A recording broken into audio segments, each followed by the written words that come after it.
মই would be could be বেলেগ use খিনি শিকোৱা নাই মই এটা বেলেগ কনসেপ্টত শিকাই আছো এতিয়া চাওক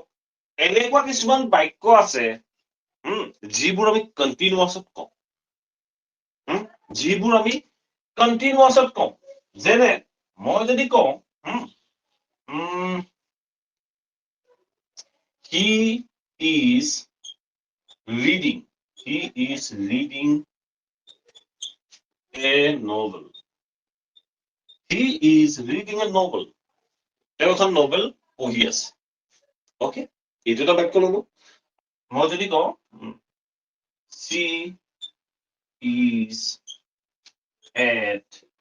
home এইটো চাওক দুটা বাক্য ললো প্ৰথম বাক্যটো কি প্ৰেজেন্ট কন্টিনিউয়াস আৰু সেকেন্ড বাক্যটো কি state of being প্ৰেজেন্টৰ state of being কেৱল প্ৰেজেন্টৰ state of being লগতে এই বাক্যবোৰ প্ৰযোজ্য হ'ব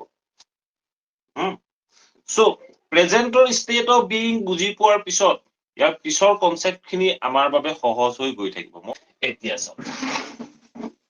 এই বাক্যকেইটাত কি আছে প্ৰথম বাক্যটো চাওক he is reading a novel তেওঁ এখন নভেল পঢ়ি আছে এই বাক্যটোত যদি আপুনি বা আপোনালোকে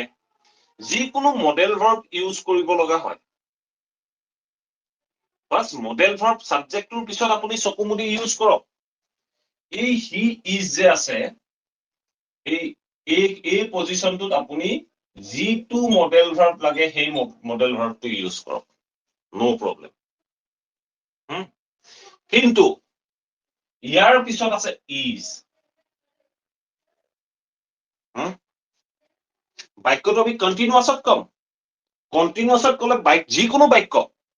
আপুনি প্ৰেজেন্ট কন্টিনিউয়াছত কলে প্ৰেজেন্টৰ বি ভাৰ্ব লাগিব পাস্ট কন্টিনিউয়াছত কলে পাস্টৰ বি ভাৰ্ব লাগিব আৰু যদি মডেল ভাৰ্ব ইউজ কৰি কন্টিনিউয়াস কৰিবলৈ যায় তেতিয়া কি লাগে এটা বস্তু মই আগতেই কৈ আহিছিলো be am is are was were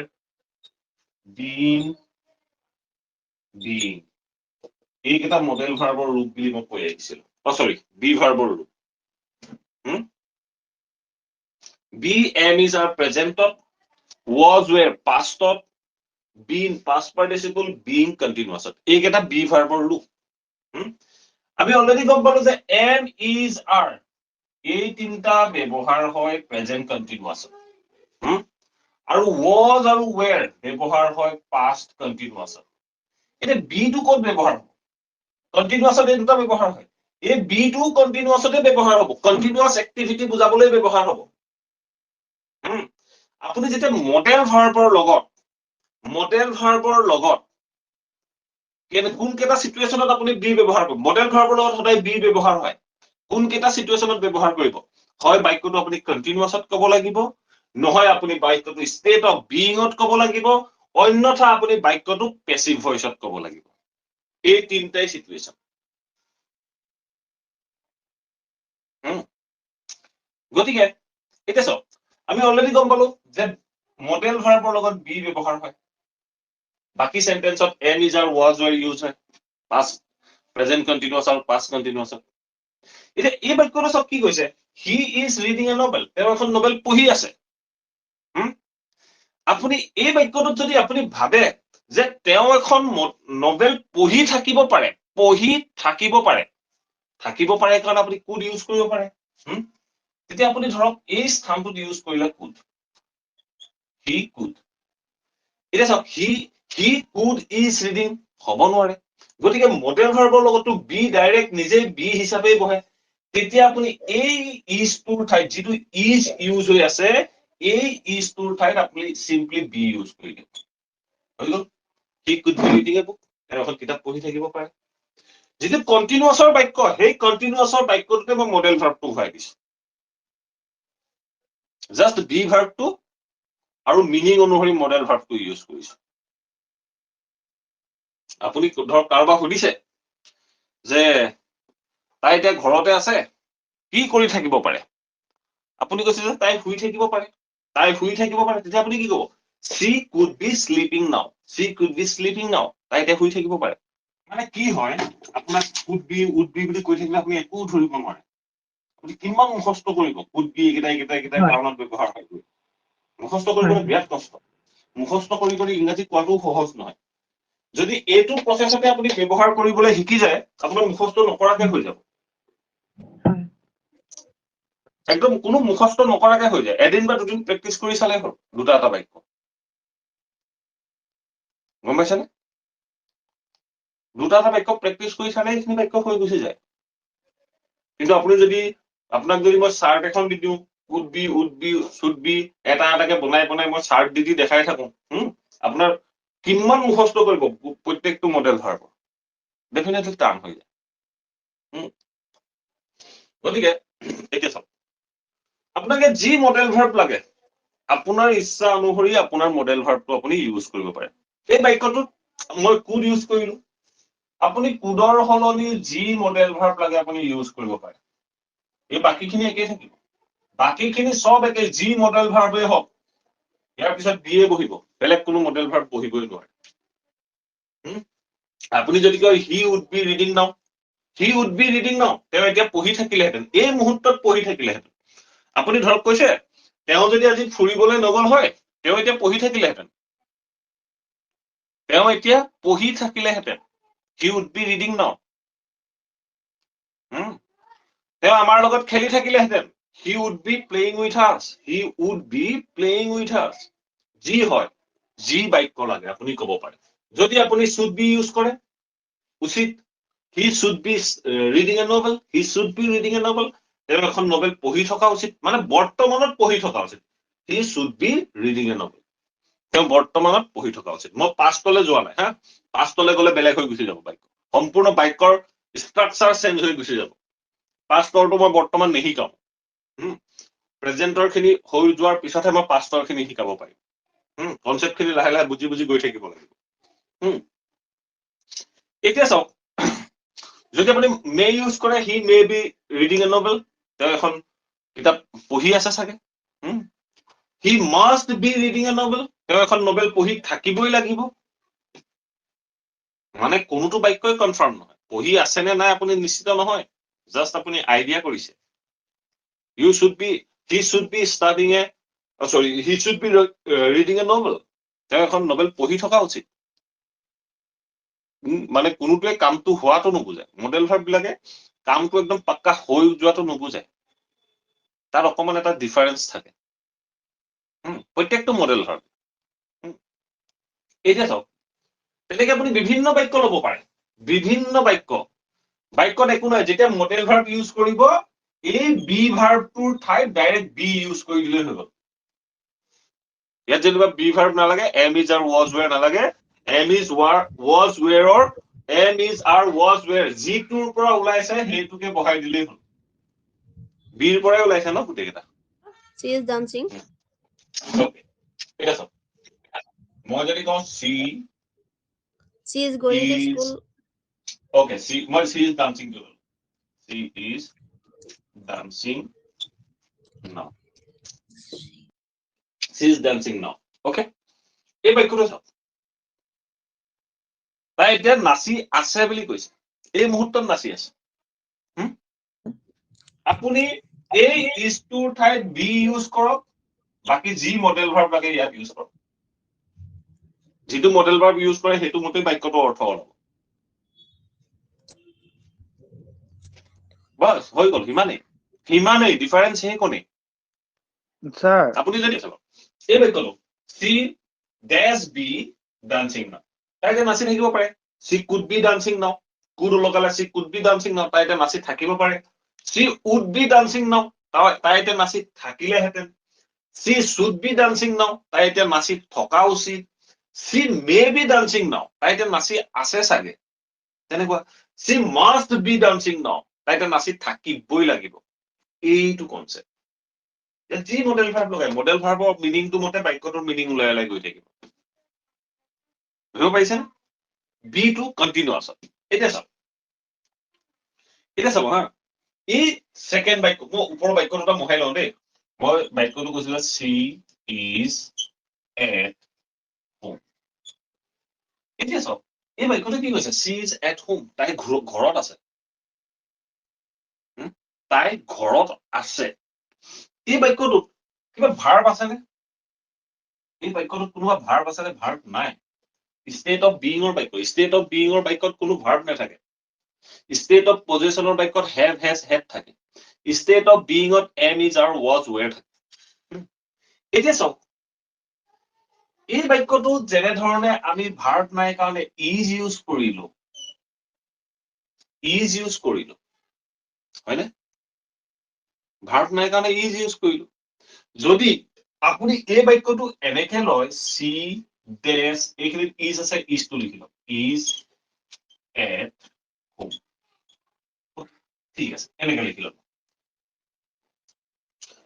আপোনাক ধৰক কোনোবাই সুধিলে যে তাই ক'ত আছে আপুনি কৈছে যে তাই ঘৰত থাকিব পাৰে তাইৰ ষ্টেট অফ বিং ৰ কথা আপুনি কৈছে তাই ঘৰত থাকিব পাৰে তাই ঘৰত থাকিলেহেঁতেন তাই ঘৰত আছে চাগে তাই ঘৰত থাকিবই লাগিব ষ্টেট অফ বিং ৰ কথা কৈছে আপুনি বাক্য একেটা বাক্যই চব জাষ্ট আপুনি এই ইজৰ ঠাইত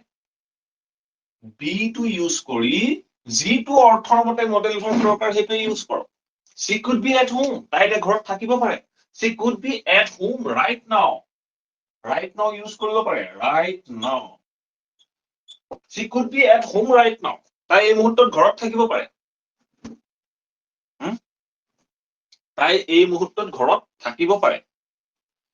তাৰ পিছত ক'ব পাৰে যে she would be at home right now তাই এই মুহূৰ্তত ঘৰত থাকিলেহেঁতেন if she didn't go to office যদি তাই আজি অফিচলৈ নগলহেঁতেন she would be at home right now তাই এই মুহূৰ্তত ঘৰত থাকিলেহেঁতেন তাই যদি আজি অফিচলৈ নগলহেঁতেন তাই এই মুহূৰ্তত ঘৰত থাকিলেহেঁতেন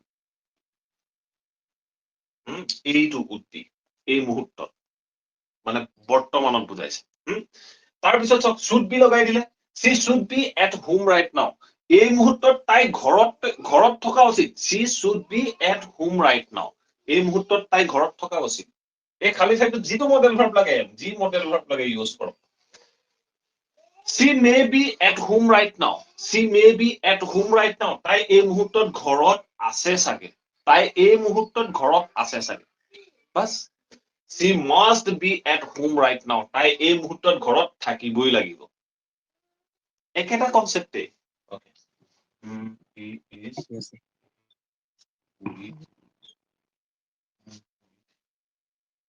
is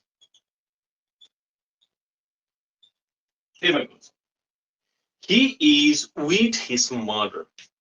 সি তাৰ মাকৰ লগত আছে এই বাক্যটো এতিয়া ভাবি চাওকচোন এই বাক্যটো একেই বাক্য সম্পূৰ্ণ একেই বাক্য he is with his mother সি তাৰ মাকৰ লগত আছে এতিয়া চাওক আপুনি যদি এই বাক্যটো যিকোনো অন্যটো হেৰিত ভাবে সি তাৰ মাকৰ লগত থাকিব পাৰে সি তাৰ মাকৰ লগত আছে চাগে সি তাৰ মাকৰ লগত থাকিব লাগিব বাস একো কৰিব নালাগে এই ইজটোৰ ঠাইত এই ইজটো যিটো আছে এই ইজটোৰ ঠাইত আপুনি বি ইউজ কৰক এইখিনিত যিটো মডেল ভাৰ্ব লাগে ইউজ কৰক তাৰপিছত বি ইউজ কৰি বাক্যটো ইজৰ ঠাইত বি বাস হৈ গ'ল ইজৰ ঠাইত বি ইউজ কৰি যি লাগে তাক ইউজ কৰিলে হ'ল he may be with his mother ধৰক আপুনি কোনোবা এজন ল'ৰাৰ বিষয়ে সুধিলে যে আমুক ল'ৰাজন ক'ত আছে বাৰু তেতিয়া মই আপোনাক কৈছো যে সি তাৰ মাকৰ লগত আছে চাগে সি তাৰ মাকৰ লগত আছে চাগে বুলি কওঁতে মই may ইউজ কৰিম আছে চাগে he may be with his mother সি তাৰ মাকৰ লগত আছে চাগে তাৰ ষ্টেট অফ বিইং ৰ কথা কৈছো ন আছে চাগে সম্ভাৱনাৰ ক্ষেত্ৰত ষ্টেট অফ বিইং ৰ বাক্যটো আমি সম্ভাৱনাৰ ক্ষেত্ৰত কৈছো ধৰক আপুনি কৈছে সি তাৰ মাকৰ লগত থাকিব পাৰে বুলি কওঁতে আপুনি could ক'ব পাৰে he could be with his mother সি তাৰ মাকৰ লগত থাকিব পাৰে মাইকখিনি অফ কৰি ৰাখক প্লিজ তাৰ হৰণ বাজি আছে মাইকখিনি অফ কৰি দিয়ক